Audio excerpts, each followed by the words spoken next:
Bonjour à toutes et à tous, ravi de vous retrouver pour ce nouveau Buzz TV, diffusé sur Figaro TV Île-de-France, Figaro Live et Figaro Radio. Ça va, Sarah ? Ça va, en forme. Aujourd'hui, on accueille dans ce studio un comédien multinational, franco-gréco-italien, théâtre, cinéma, télévision. Il a tâté de tous les supports, notamment le petit écran où il s'est révélé dans Falco sur TF1. Souvenez-vous, au cinéma, il a été aussi bien l'un des Lyonnais d'Olivier Marchal qu'un des voisins des Tuches. Demain, il enflammera Netflix et Apple TV. Mais en attendant, ce soir sur France 3, il va vous surprendre dans une mini-série à haut suspense et aussi à grande profondeur. Bonjour David Kamenios. Bonjour. Merci d'être avec nous, on est ravis de vous avoir. Merci. Tout cela, je te le donnerai. C'est pas le studio que je vous donne du Buzz TV. Je vous offre, c'est bien le titre de la série. Dommage, mais effectivement, c'est très cher ici. La série de 6 fois 52 minutes qui démarre ce soir. Ce sera les 2 premiers épisodes sur France 2. C'est l'adaptation d'un roman de Dolores Redondo, qui est un peu la Mary Higgins Clark espagnole, réalisé par Nicolas Guichetot, qui avait fait Engrenage notamment. On vous retrouvera aux côtés de Bruno Solo. Il y a un grand casting, Aurélien Vic, Louise Monod, Annie Gregorio, Nicole Calfon, Alexis Lauré, Mélanie Maudran. C'est un casting 5 étoiles. Est-ce que c'est, franchement, en télévision, vous avez fait pas mal d'unitaires, mais aussi quelques mini-séries, une des plus ambitieuses que vous ayez faites en termes de casting, de production? En tout cas, en termes de... Je ne parle pas des plateformes, on en parlera après. En tout cas, en termes de... À la lecture du scénario, c'est ce que je me suis dit, en tout cas. Je me suis projeté à cet endroit-là, en tout cas, de me dire, soyons un petit peu ambitieux. Parce qu'il y avait des choses, on parle un petit peu de la vie, de choses assez profondes, avec des prétextes pour ça, et des codes du polar, de la saga, de plein de choses, mais on va quand même parler de choses de l'humain, quoi. Donc j'avais envie qu'on tende vers de l'exigence, quoi. Alors vous avez fait beaucoup d'unitaires récemment, notamment il y a eu La vie devant toi, il y a eu Menace sur Kermadec, avec Claire Kane, il y a eu Meurtre à la Pointe du Raz, Coup de sang. La différence entre un vrai unitaire et une mini-série de 6 épisodes comme ça, elle est vraiment énorme, sur un temps de tournage, en moyen de production. Elle est déjà énorme à la lecture si c'est mal écrit. Parce qu'on ça se voit tout de suite. Parce que, on a du mal à aller au bout. Ça devient long, voilà. Donc quand même, la série doit déjà passer cette première barrière, l'excitation de la lecture, quoi. Et vous, ça l'a fait tout de suite? Ouais, j'ai accroché tout de suite. J'ai accroché tout de suite et j'ai pas lâché. Ouais, c'est ça. Absolument. Et vous n'avez rien lâché, comme on va le voir dans cette série. Évidemment, on va poursuivre cet entretien dans quelques instants sur Figaro Live. Et parler de tout cela, je te le donnerai. Ce sera après que Sarah Lecoeuvre nous donne, elle, les news médias du jour.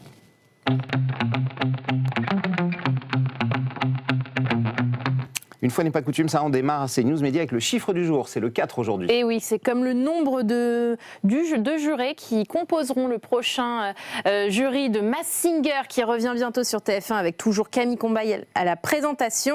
Alors TF1 a officialisé hier les membres du jury. Donc il s'agit de l'historique Kev Adams, Chantal Latsou également et 2 petits nouveaux, Laurent Ruquier qui désormais n'est plus sur BFM TV, qui est libéré de ses impératifs télé, et l'humoriste Inès Reg qui participe déjà à la prochaine saison de Danse avec les stars qui débutera bientôt également sur la Une. Alors vous avez tourné pour TF1, notamment il y a eu Falco, maintenant c'est beaucoup France Télévisions, mais si demain TF1 vous propose de participer à une de ces émissions, est-ce que vous dites oui, je sais pas, Masked Singer, Danse avec les stars, ce genre d'émission-là, est-ce que ça vous tenterait de le faire? C'est pas un désir que j'ai.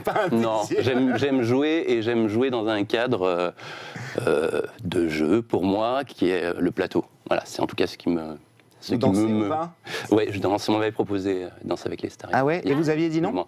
Oui, la question se posait pas trop, j'avais du boulot à cette époque-là. Mais, c'est très prenant, encore une fois, c'est pas vraiment mon désir. J'aime danser sur un plateau, et là, je voyais pas ma place, en tout cas. Et Masked Singer déguisé sous un bouet, Masked Singer? Ouais. ça vous branche?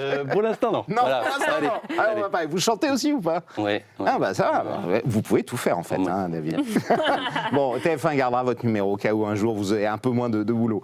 On continue, Sarah, avec Victoria Montfort, la fille de Nelson qui était victime d'un cambriolage à Paris encore. Et oui, la série noire des cambriolages chez les célébrités continue. Le week-end dernier, le domicile parisien de la fille de Nelson Montfort a été visité et cambriolé. On a tout perdu, dit-elle, même notre identité.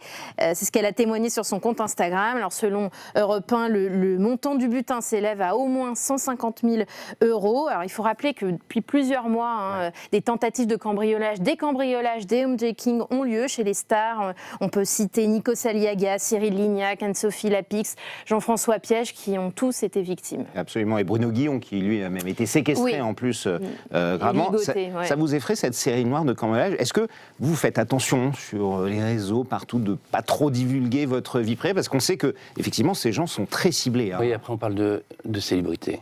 Je suis pas à cet endroit-là. Donc non, mais je me sens pas inquiet. C'est bien sûr quelque chose qui peut faire peur. Là, moi, je me sens vraiment pas concerné à cet endroit-là. Mais ça peut venir sans que... Peut-être. Après la diffusion de ce soir, vous allez voir, on va vous suivre partout. Mais non, mais c'est vrai, mais vous faites attention à ne pas trop dévoiler votre vie privée là-dessus, parce que c'est vrai qu'on sait qu'ils se repèrent beaucoup là-dessus, hein, les déplacements, les gens qui sont là, pas là. Alors, je fais attention à protéger ma vie privée, mais ça ne dépend pas de ça, en fait. Voilà, je crois que assez tôt, je me suis dit que voilà, j'allais face à beaucoup de gens, donc être dans la lumière, qui me connaissent sans que je les connaisse. Donc voilà, on fait attention. Donc vous faites très attention. Et vous protégez vraiment votre vie privée. On sait peu de choses sur vous. Marié, enfant, tout ça, vous voulez nous en dire un peu plus? Non, pas spécialement. Non, mais je suis, encore une fois, là on parle de célébrité et je ne suis pas dans ce statut-là, donc je ne suis pas sûr de l'intérêt de parler de ma vie privée, voilà, pour l'instant. Non, pas sûr qu'après les sorties de Netflix et d'Amazon et d'Apple TV, on soit encore là. On en reparle dans 2 mois, David, si vous voulez. Et on termine avec le grand comédien Mads Mikkelsen qui espère bien relancer la série Hannibal. Et oui, 9 ans après l'arrêt de la série dans laquelle il incarnait l'un des tueurs les plus célèbres de la pop culture, le comédien ne cache pas son envie de reprendre son rôle pour une saison 4. Et ça va devoir se faire bientôt, dit-il, parce qu'on ne rajeunit pas. C'est ce qu'il a confié à nos confrères américains de Business Insider, précisant qu'un saut dans le temps serait peut-être nécessaire pour élaborer une 4e saison. Alors en 2021, il indiquait que des discussions étaient en cours avec la plateforme Netflix, justement. Mais aujourd'hui, il annonce chercher un diffuseur. Donc ça s'est peut-être pas bien terminé avec Netflix. Hannibal et Mads Mikkelsen, ce serait fabuleux. Vous avez regardé un peu, vous connaissez ce personnage, j'imagine. Quel acteur divin. Est-ce que, j'ai une question, alors ne prenez pas ça pour un déissable, mais est-ce qu'un rôle de salaud, de psychopathe, vous tenterait vraiment un jour de jouer un personnage comme ça, terrifiant, comme Colette Hannibal Lecter? Parce que vous avez le physique, vous pouvez le faire, hein, vous pouvez être inquiétant, David. Merci. Vous êtes très souriant en coulisses, mais vous pouvez être inquiétant aussi. Et ça vous tenterait, ça? Bien sûr, c'est hyper excitant. Après, j'ai un petit peu commencé plutôt comme ça. Bizarrement, on me proposait des tueurs en série, des psychopathes, des méchants, des troubles, voilà. C'était assez dark. En fait, je montrais quelque chose de moi qui était assez dark. Donc, on venait me chercher à cet endroit-là. C'est beaucoup allégé, je ne sais pas comment, mais un jour on s'est mis à m'appeler, dans des fictions, à m'appeler François, machin. D'un coup je suis devenu français, ce qui était un peu nouveau aussi. Avant j'étais afghan, j'étais libanais, il fallait toujours il fallait expliquer tout le bassin méditerranéen, vous pouvez faire en fait. Et on avait besoin d'expliquer ce faciès, je ne pouvais pas être français dans les fictions qu'on me proposait. Et puis un jour c'est TF1 qui a commencé à le faire, en m'appelant Maxime, voilà, je suis devenu flic, j'étais français, il n'y avait plus cette question, donc c'est certainement dû à l'évolution de la société quand même. Bien sûr. Où d'un coup on est un peu et moins... ça vous gênait, ça vous choquait aussi qu'on vous appelle que pour des rôles comme ça? Non, c'était excitant, puis moi c'était les débuts, donc tout allait bien, quoi. Et puis j'étais pas fermé, j'avais le théâtre à côté pour expérimenter d'autres choses. D'accord. Je me sentais pas frustré, et puis c'était des beaux rôles. Voilà. Ouais, absolument. Terminé, Sarah, pour les news médias aujourd'hui, c'est fini. Alors on passe au grand entretien du Buzz TV. Nous sommes avec David Kamenios.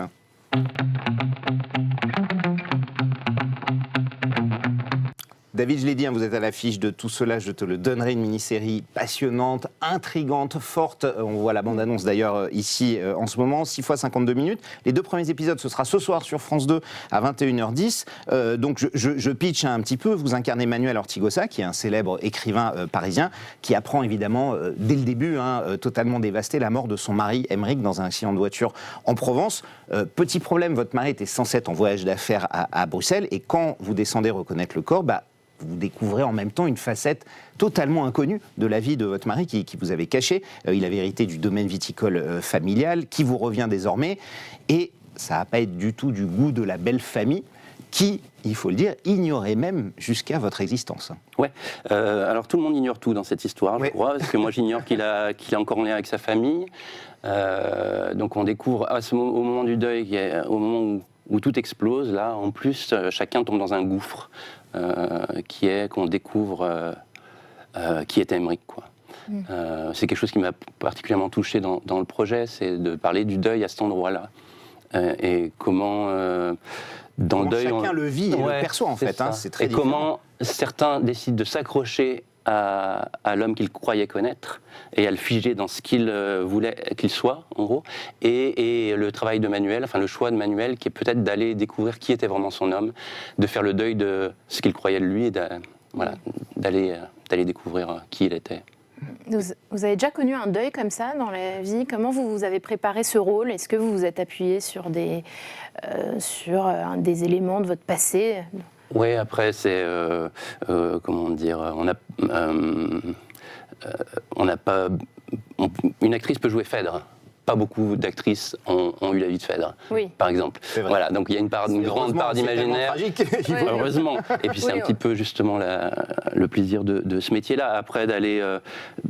qu'il y ait des échos chez nous, c'est plus dans l'autre sens. C'est essayer de vivre l'expérience du personnage et de voir quel écho ça fait chez nous. Cet écho va ensuite nourrir à nouveau le jeu, et voilà. Mais ça se passe plutôt comme ça qu'à l'inverse, qu'aller chercher en soi et mettre soi sur le plateau. Enfin, moi, c'est plutôt ce qui m'excite dans le métier. Alors, il y a des confrontations qui sont assez fortes, et notamment quand vous rencontrez la belle famille, l'ouverture du testament chez le notaire, et notamment cette incroyable froideur avec la mère d'Emeric, votre mari, votre belle-mère, que vous découvrez, qui est jouée par Nicole Calfan, qui est incroyable. C'est super violent. C'est du froideur. C'est un mur. Ouais, mais c'est incroyable. Oui, je crois que vous parliez des personnages de méchants et des salopards. Je pense que Nicole a pris un grand kiff à jouer ça se voit, absolument. Cette vieille salope. C'est comme ça, directement. Non, je pense qu'elle a vraiment pris un kiff à jouer ça, parce que vraiment, il y a un côté indéfendable à ce personnage, et en même temps, on va aller chercher de l'humanité là-dedans. Oui, parce qu'il y a aussi le fait de découvrir que son fils était homosexuel, ce qu'il avait aussi caché, outre le fait qu'il était marié avec vous. J'imagine que ça fait un autre deuil dans le deuil, en fait. Sûrement. Après, je ne suis pas sûr qu'elle ait accès à ça à ce moment-là, le personnage. Je crois que vraiment tout est refusé en bloc, et que c'est plus une manière d'aller attaquer... c'est une défense encore, d'aller taper sur l'homosexualité, comme elle taperait sur autre chose. Notamment sur cette famille, les Favre de Castelmore, qui sont des riches et puissants propriétaires, et qui vont tout faire pour récupérer cet héritage. Ils pensaient que ça leur reviendrait, et puis là, ils vous découvrent, et c'est vous qu'Emeric a désigné comme son successeur. Oui, après je suis le mari, donc c'est un petit peu logique aussi. C'est logique, tout à fait. Mais en effet, l'histoire de la succession du domaine, en tout cas. Et ça, c'est... voilà, c'était ce qui était aussi intéressant. Ça, c'est code saga familial, évidemment. Ouais, c'est ça. Après, ce qui était intéressant dans le projet aussi, à mes yeux, c'était que dans les premières lignes du scénario, on apprend que Manuel, donc le rôle principal, est marié. Oui. Et c'est une ligne dans le scénario, quoi. En tout cas, c'est pas le sujet de la série. Et c'est assez rare, je crois. Oui, et ça vous a surpris d'ailleurs qu'on n'en fasse pas un sujet, le fait qu'il soit homosexuel, en fait, marié? Ça m'a surpris d'être surpris. C'est-à-dire que moi-même, je me suis dit, waouh! Alors que, voilà, le mariage pour tous, c'est 2013. Ouais. C'est la première fois qu'on voit un héros principal d'une série. Dans une série comme ça, c'est étonnant. On a regardé un peu, et effectivement, c'est la première fois. Ça vous a surpris, vous aussi? Ce qui m'a surpris, en fait, finalement, c'est encore une fois que ce ne soit pas le sujet. C'est un sujet, mais c'est pas le sujet. Oui, bien sûr. Parce qu'à la limite, on pouvait aller nous faire une série là-dessus, on va dire. Mais là, non, c'est pas le sujet. C'est ça qui est vraiment surprenant. Manifestement, elles avancent. Manifestement. Après, ça vient d'un roman espagnol au départ. L'Espagne avait de l'avance sur nous. Oui. Je crois que le mariage, c'est depuis 2005 là-bas. Donc, il y a vraiment, on est un peu à la traîne en France sur la représentation des couples homosexuels. C'est encore manifestement compliqué. C'est pas toujours facile, évidemment. Et comme dans toute saga familiale, on va découvrir aussi un lourd passé à base de maltraitance infantile, de carence affective, de secrets bien gardés. Mais en plus de ça, évidemment, de la mort de votre mari et de tous les mensonges, vous allez faire la connaissance de votre alter ego dans cette série, Bruno Solo, qui joue Richard, qui est un peu le lieutenant de gendarmerie local, qui est au bord de la retraite, qui lui est persuadé que c'est pas un accident, ce qui est arrivé à votre mari, et qui va vous entraîner avec lui dans son enquête. Comment ça va se passer un peu entre vos personnages? C'est un petit peu tendu. En gros, lui, il vient... c'est pas la joie au départ. Mais non, en gros, il va m'aider à faire le choix. C'est-à-dire, soit le Manuel, donc mon personnage, est dans cette explosion, là, tout est parti en sucette. En gros, il a perdu l'homme de sa vie, il découvre des choses terribles. Donc soit il va tout mettre sous le tapis, être dans le déni, soit il va aller voir la vérité en face. Et c'est ce que le personnage de Bruno lui propose, de l'accompagner dans cette vérité. Donc voilà, après, ça passe par des choses, ça se heurte, parce que c'est 2 milieux sociaux différents. Tout vous sépare, faut le dire. Vous êtes un intellectuel raffiné, plutôt élégant. Lui, on parle de Manuel, mon rôle. Voilà, votre rôle. Ah oui, je parle de vous, de Manuel. Et que, contrairement à lui, qui est un flic franchement, pas franchement sympathique, et puis plutôt embouché, homophobe, par-dessus le marché. Comment ça fonctionne? Pourquoi ça fonctionne d'après vous? Parce que c'est le vrai succès aussi de cette série, il faut le dire. On va pas tout dévoiler, mais votre duo improbable qui fonctionne incroyablement bien. Ouais, je crois que ça se cherche. C'est ce qui me touche aussi dans le personnage de Bruno, c'est que dans toutes ces attaques homophobes, et d'ailleurs on a enlevé beaucoup le mot homophobe, parce que souvent mon personnage l'accusait d'homophobie. Ouais. Et ça s'est beaucoup transformé à l'écriture en vous êtes un gros con, quoi. Ouais, c'est-à-dire que tout simplement. C'est vrai que Manuel, il a 45 ans, l'homophobie, il la connaît, celle de la société, il la connaît, voilà. Là, il a autre chose à vivre que souffrir de petites insultes homophobes. En gros, il est un petit peu au-delà de ça. Donc quand il va recadrer Bruno, c'est beaucoup sur son statut par rapport à la victime qui est son mari. Et voilà, il s'attache vraiment à nommer les choses à cet endroit-là. Après, lui, qu'on l'appelle PD, qu'on l'appelle machin, il s'en fout un petit peu, il en a vu d'autres, en gros. Absolument. Ouais. Et Annette, cette espèce d'amitié est assez improbable. Et même physiquement, votre duo étonne. Vous êtes grand, plutôt fin, il est petit, Rabelais à l'image.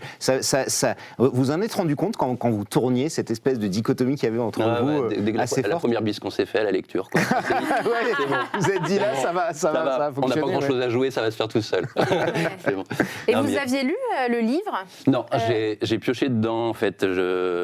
J'ai beaucoup aimé l'adaptation, donc je voulais pas mettre en porte-à-faux en faire une adaptation. C'est un gros pavé, le 600 pages. Mais c'est surtout que sur 6 épisodes, on est obligé de changer un petit peu la narration pour qu'il y ait des rendez-vous. Enfin, c'est pas la même forme, donc on est obligé de. Enfin, on se doit d'adapter. Et du coup, je voulais pas être en porte-à-faux sur des choses qui avaient été enlevées, des machins. J'ai préféré rester concentré. Et j'ai lu que des passages pour choper des ambiances et des choses qui me. Et il est un peu différent, votre personnage, dans le livre, ou pas, de ce que vous avez lu après ou non, je crois qu'on a la moelle du personnage. Après, les fans du roman, peut-être que ils ont perdu des choses. Désolé. Non, mais ça ne passe pas en France, c'est en Espagne. Oui, le roman, ça change un peu. Là, c'est pas la même société. Et puis encore une fois, quand on lit un roman, on se fait des images, et puis après il y a un acteur qui arrive, qui a cette tête, pas forcément l'image qu'on avait du personnage. Enfin, faut accepter ça, je crois, c'est le jeu. Est-ce que vous avez comme Bruno Solo, qui lui expliquait que ça lui était arrivé beaucoup de fois de jouer des adaptations de romans et qu'il ne lisait jamais avant? Il faisait pour ne pas aller dans une mauvaise direction, et qu'ensuite, une fois que c'était fait, là, il lisait tout. Oui, ça donne envie après, en fait. Mais en tout cas, moi, je préfère être vigilant là-dessus, en effet, ne pas lire. Et puis surtout on a eu Dolores qui est venue sur le plateau, et qui était d'une joie. Elle est venue sur le plateau, l'autrice. Et du coup, ça donne aussi confiance. Tu dis, bon, elle a l'air d'être contente de ce qu'on fait, quoi. Elle se sent pas elle était contente, trahie. Très heureuse, très heureuse. Elle porte beaucoup de projets, là. Ah, c'est cool. Ouais, c'est chouette. Bon, et puis David Caminos, on profite de votre venue sur le plateau du Buzz TV pour parler de votre autre actualité, parce que vous avez une grosse année 2024, même un gros mois de février, j'ai envie de dire, parce que le 14 février prochain, sur Apple TV+, sortira The New Look, une série qui retrace l'ascension de Christian Dior. Les images on voit les images de la bande-annonce, c'est fantastique. Vous jouez le compagnon du créateur de mode, si je ne me trompe pas. Jack Benita, qui était un peu son amant secret. En fait, c'est une création de rôle, c'est-à-dire qu'on a appris un peu de Jack, on a appris, Et le casting est absolument fabuleux. John Malkovich, Juliette Binoche, Hugo Becker, Zabou Bretman. Glenn Close. Oui, Glenn Close. John Malkovich, Hugo Becker. Il y a des Français. Juliette Binoche qui joue Coco Chanel, d'ailleurs. Et comment vous vous êtes retrouvé dans cette super production, David? Ça tombe du ciel. Ciel. Il y a une demande de tape. Enfin, depuis le Covid, il y a beaucoup d'essais qui se font en vidéo à la maison. Et ça continue encore aujourd'hui. Oui, parce qu'on s'est rendu compte que c'était faisable. Alors, c'est pas le plus excitant pour nous, parce que quand même, dans la rencontre avec le directeur de casting, c'est déjà du travail. Alors, quand tu es chez toi, tu tournes un petit peu en rond avec toi-même, c'est moins excitant. Mais là, en l'occurrence, le projet est porté par le showrunner des Sopranos, Todd Kessler. J'avais un peu une idée du casting déjà. Ça valait le coup de trouver l'excitation quand même. Et comment on se sent sur le tournage? Vous vous sentez tout petit? Moi, j'ai été terrifié le premier jour, et l'accueil à l'américaine, c'est-à-dire que tout va bien, tu as été choisi. Vas-y, Ouais. c'est à toi maintenant, quoi. Et en même temps, moi, c'est des gens, on n'est pas dans la caricature Ils sont de l'américain. accessibles. Oui, en plus, Glenn Close, vous parlez avec elle Glenn vous Close, elle est divine sur le plateau. Ouais. Alors, ça a été le tour. Je crois que tout le plateau a fait des selfies, à peu près. Après, il y a des ans, Malkovich ou Mendelssohn sont anglais. Donc mais c'est sont pas ça, américains, Mendelssohn est australien. En Et tout cas, australien, il exactement, y avait un mélange de Malkovich, cultures oui. et puis une équipe qui était française en partie. Franco, oui, Donc franco, c'était délicieux. Et voilà, et puis il faut bosser, quoi. C'est du boulot, en fait, mais avec des gens géniaux. Ouais. Alors l'autre grand projet qui arrive, ce Oui. sera juste avant, c'est le 6 mars, vous n'arrêtez jamais, c'est Super Sex, la série de Netflix qui retrace la vie de Rocco Siffredi en plusieurs épisodes et qui a déjà fait scandale en partie, une partie de Bad Buzz, que beaucoup d'internautes ont appelé à son boycott avant même sa sortie, rappelant le comportement de l'acteur italien en France, notamment avec l'actrice Cécile de Minibus. Ça vous inquiète de voir ça avant même que la sortie sorte, ou vous dites, bon après tout on parle de la série, c'est aussi de la promo? Ça m'inquiète à un point, je ne savais même pas, ouais, je l'apprends là. Donc non, ça ne m'inquiète pas particulièrement. Je crois que Vous n'aviez pas entendu ça? Non, je n'avais pas entendu. Après, ce qui m'a plu dans le projet à la lecture, c'est qu'il y a quelque chose pour moi dans ce personnage, parce que c'est un personnage qui est traité de Rocco, c'est quand même une fiction basée sur sa vie. C'est que Vous jouez quel rôle d'ailleurs? Jean-Claude, c'est ça? Ouais, Jean-Claude, Rocco arrive à Paris, d'Italie, vient voir son frère qui bosse dans un bar, qui blanchit l'argent de la mafia corse. D'accord. Je suis un des Corses. Et c'est vous. Voilà. Mais en gros, ce qui était intéressant dans le personnage de Rocco, de ce que j'ai pu lire du scénario, c'était que c'était traité un peu à la Van Damme. C'est une sorte de personnage un petit peu lunaire, quelqu'un, voilà, qui a à la fois une pensée un peu étrange, chelou, et une dichotomie entre ce qu'il fait et ce qu'il pense. Et voilà. Donc il y avait quelque chose d'assez intéressant sur ce personnage-là. Et pour moi, c'est ça dont on parle plus que de cul, quoi. Il n'y aura pas de cul dans le. Si, il y aura un peu de cul quand même. Il y en a quand même un peu. Quand même, rassurez-nous, c'est parce la vie que. de Rocco Siffredi, quand même. Non, mais le rapport au désir, à la sexualité, voilà, bien sûr. Bien sûr. Ouais. Mais là, vous commencez à devenir un acteur à l'international, si je comprends bien, entre Apple TV+, Netflix. Est-ce que vous avez cette dimension-là? Vous vous dites, ça y est, là, je m'exporte un peu comme Camille Cotin peut le faire, ou d'autres, Marion Cotillard, Omar Sy. Ça n'a jamais été le but. J'ai jamais pensé grand. Enfin, j'aime bien penser précis. Ouais. J'ai commencé le travail comme ça, avec le plateau. J'ai jamais pensé à faire des grandes scènes. Je voulais travailler des textes. Voilà. Et je garde encore ce goût-là de pas aller voir au-delà, de regarder là où je suis et d'en profiter, de travailler là où je suis, en fait. Après, force est de constater qu'il y a 2 séries internationales qui arrivent, mais c'était pas le but, quoi. Vraiment. Alors, je vais revenir à Super Sex. Est-ce que vous pensez notamment, avec cette vague qui a eu d'indignation, avant même sa sortie, que les mouvements conjugués du wokisme, et notamment de MeToo, peuvent être parfois dangereux pour l'art? Je parle des films ou des séries. Très récemment, le groupe M6 a annulé la diffusion des Valseuses, le film de Bertrand Blier avec Gérard Depardieu, à cause de l'affaire Depardieu, évidemment. Est-ce que vous trouvez ça parfois que ça peut être dangereux, notamment pour l'art? Ouais, je crois que l'art n'a pas besoin de nous. C'est-à-dire qu'il y a quelque chose qui... Enfin, vous voyez, c'est terrifiant. C'est terrifiant que ça ait touché l'écriture. Enfin, moi, ça me fait très peur qu'on ait touché à l'écriture même, à la pensée, en fait. Ou qu'on ne rediffuse plus les Valseuses, qui fait partie du patrimoine français. Ouais. J'avoue que là-dessus, je suis un petit peu... comment dire? J'ai l'impression que il y a beaucoup de commentaires. On est dans le commentaire, c'est évidemment, puisqu'il y a une parole qui s'ouvre, et voilà. Donc, et qu'en même temps, on est sur le commentaire du commentaire. Enfin, à mon endroit, j'ai vraiment l'impression d'être à cet endroit-là, et que du coup, j'ai besoin de rester vraiment moi, je vois les projets qui m'arrivent, et j'ai pas l'impression qu'il y ait des interdits. De la censure. Voilà. Je reste à mon endroit. Moi, je ne la vis pas, en tout cas. Mais la condamnation, les différences hommes-artistes, on a vu sur l'affaire Depardieu, Emmanuel Macron défendre Gérard Depardieu, c'est quand même le président de la République, d'autres qui l'accusent, qui veulent même plus voir ses films. Vous pensez qu'il faut faire cette part? Bon, il y a la justice, évidemment, qui tranchera à un moment, mais... Vous savez, vraiment, c'est un petit peu plus large que ce sujet-là, ce que je vais vous dire, mais moi, je suis acteur. Mon métier, c'est d'interpréter des textes. Et vraiment, si j'ai choisi ce métier-là, c'est aussi parce que prendre la parole en public, je sais le faire sur des textes. Et que j'ai beaucoup de mal à aller Vous engagez pour une cause ou pour une autre? L'engagement, c'est mon affaire personnelle, mais la prise de parole sur des sujets, voilà, c'est vraiment pas mon truc. Je ne veux pas m'aventurer à cet endroit-là, c'est assez compliqué pour moi. Voilà. Et le mouvement MeToo, quand même, il a changé des choses dans votre métier, parce qu'il faut rappeler, il est né dans votre monde. Il est venu des actrices aux États-Unis avec l'affaire Weinstein.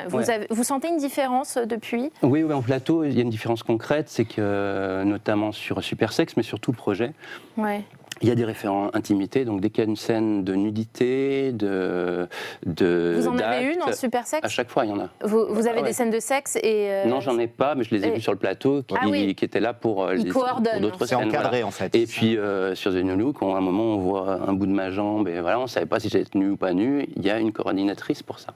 S'il y a un baiser, il y a un coordinateur. Ah ouais, même pour les baisers. Mais c'est pas un peu trop, non? C'est ce qui est un petit peu troublant, parce que c'est un petit peu ce qui est un peu troublant.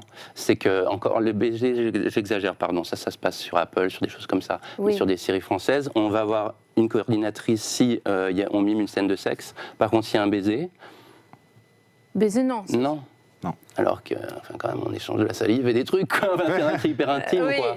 C'est très intime. Donc, je crois qu'on est encore en train de questionner cet endroit-là. Là, il a fallu mettre un coup et se dire, bon, protégeons.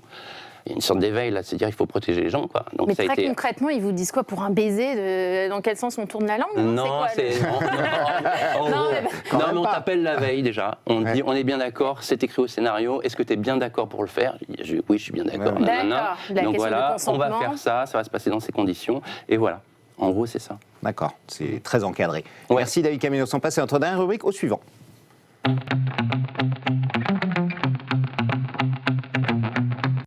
Nous recevons demain un autre comédien, Charles Berling, un grand comédien qui sera à l'affiche de L'Enchanteur la semaine prochaine, dans laquelle il incarnera l'écrivain Romain Gary. Ce sera donc mardi prochain sur France 2. Je sais que vous connaissez Charles Berling, je sais que vous l'appréciez sûrement. Si vous avez une question à lui poser, vous voyez la caméra juste ici à votre gauche. Elle est là, David, vous pouvez lui poser votre question. Bonjour Charles, je voudrais connaître ton premier souvenir de jeu. Premier souvenir d'acteur. De jeu. Ça peut être de l'enfance même. De l'enfance. Super. Eh ben, on me posera la question. On espère qu'il s'en souviendra, évidemment. Mais je suis sûr que la réponse sera intéressante. Merci beaucoup, David Camillos, en tout cas, d'être passé nous voir. Je rappelle qu'on vous retrouve dès ce soir dans la saga Tout cela, je te le donnerai. Ce sera une mini-série en 6 épisodes de France 2 à ne pas manquer, et notamment pour votre incroyable duo avec Bruno Solo. Merci, Sarah. On se retrouve demain en compagnie de Charles Berling. D'ici là, prenez soin de vous. Et encore merci de votre fidélité au Buzz TV.